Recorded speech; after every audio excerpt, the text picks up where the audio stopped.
Bonjour à tous, bienvenue dans votre JT d'Agri 85 TV. Cette semaine, un reportage de saison, la mise à l'herbe. Bon JT! Image de saison bien connue des éleveurs pâturants, la mise à l'herbe démarre avec la portance des sols. Chez nous, la période, donc elle va démarrer vers là, au 15 mars ou 20 mars, ça dépend des années. L'année dernière, c'était plutôt le 20 mars. Et donc après, ça va aller jusqu'au mois de juin, juillet, ça dépend des années. Selon la pluviométrie, on n'a pas une surface suffisante pour passer tout l'été à l'herbe, quoi. On gagne surtout principalement au niveau de l'alimentation, les correcteurs azotés qu'on diminue nettement dans la ration. Sur la période d'hiver, on met 2 mélangeuses par jour et on arrive à descendre à une mélangeuse par jour sur la période de pâturage où c'est plus productif. Dans un premier temps, ça chamboule le fonctionnement, il faut changer l'alimentation, donc il faut réguler, c'est pas le plus facile. On continue à faire les logettes tous les matins, donc au départ c'est pas forcément un gain de temps énorme. Petit à petit, quand les vaches vont être sorties toute la journée et voire la nuit, effectivement là c'est un vrai gain de temps. À ce stade, il ne s'agit encore que de déprimage qui n'a pu être réalisé plus tôt. Pour préparer le champ au pâturage tournant, l'éleveur a installé des bassins d'eau, fait le tour des clôtures et divisé les parcelles. On divise les parcelles, en fait on attend qu'il y ait une quantité d'herbe suffisante et puis pas trop haute non plus pour avoir l'optimum de la valeur de l'herbe. Et après donc on divise, nous on a une dizaine de parcs qu'on divise selon les périodes en deux, ou alors après il faut débrayer les parcelles, on va en laisser une de côté pendant une semaine ou deux pour faire une récolte, stocker l'herbe pour ne pas gaspiller l'herbe, quoi.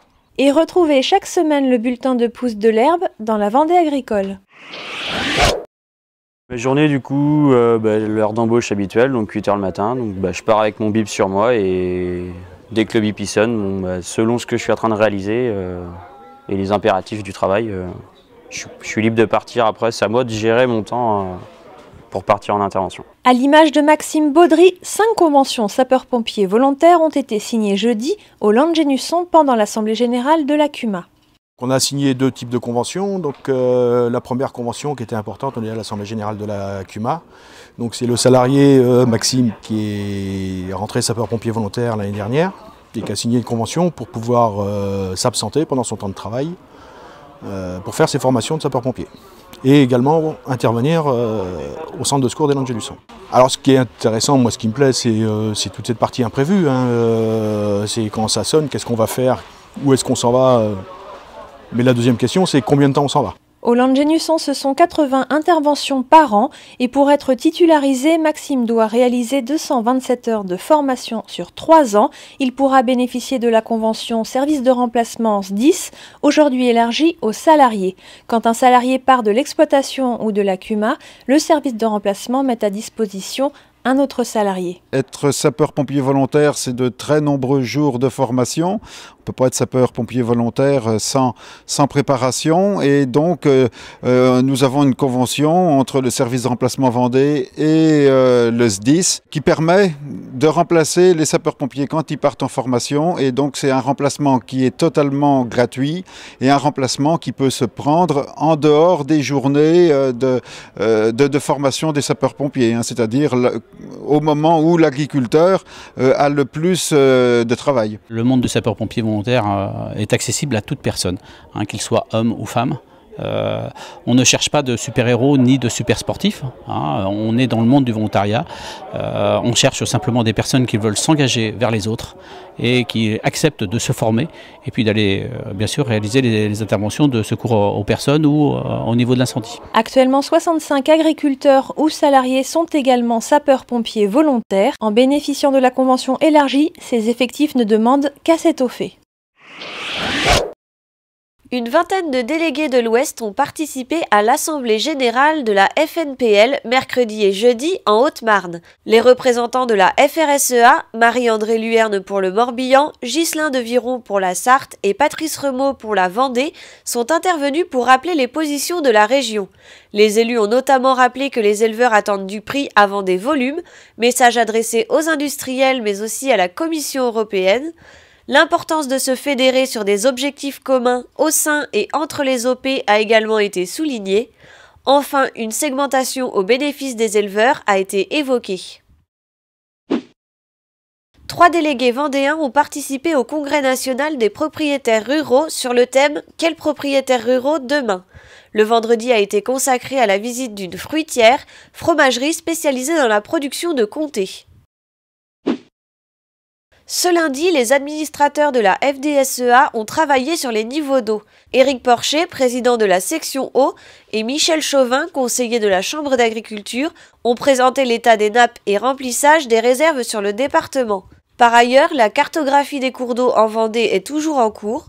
Pour le Marais Poitevin, le travail se termine. Pour le Marais breton et le littoral atlantique, les élus souhaitent relancer la DDTM afin d'avancer le plus rapidement possible. Voici une liste de conseils à appliquer lorsque des dégâts liés à une tempête sont constatés dans votre exploitation.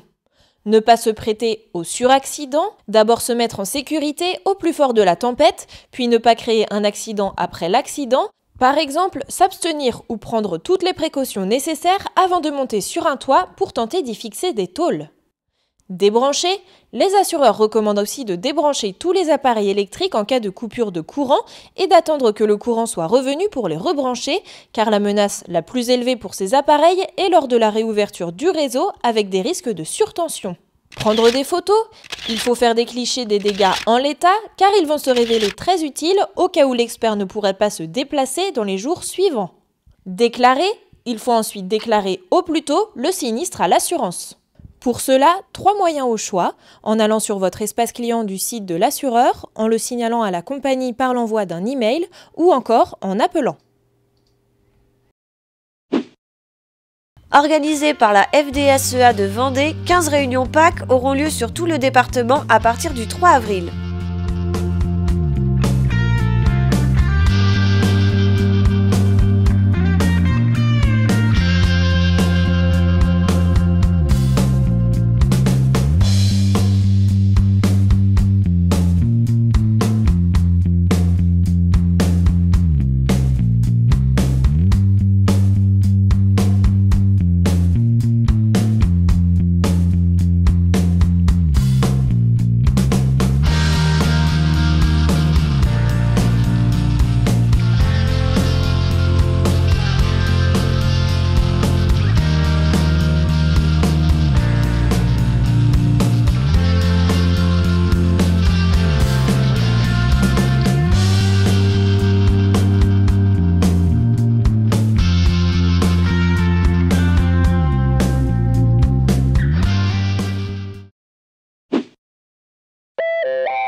Votre JT d'Agri 85 TV se termine. Très bonne semaine à vous et à vendredi.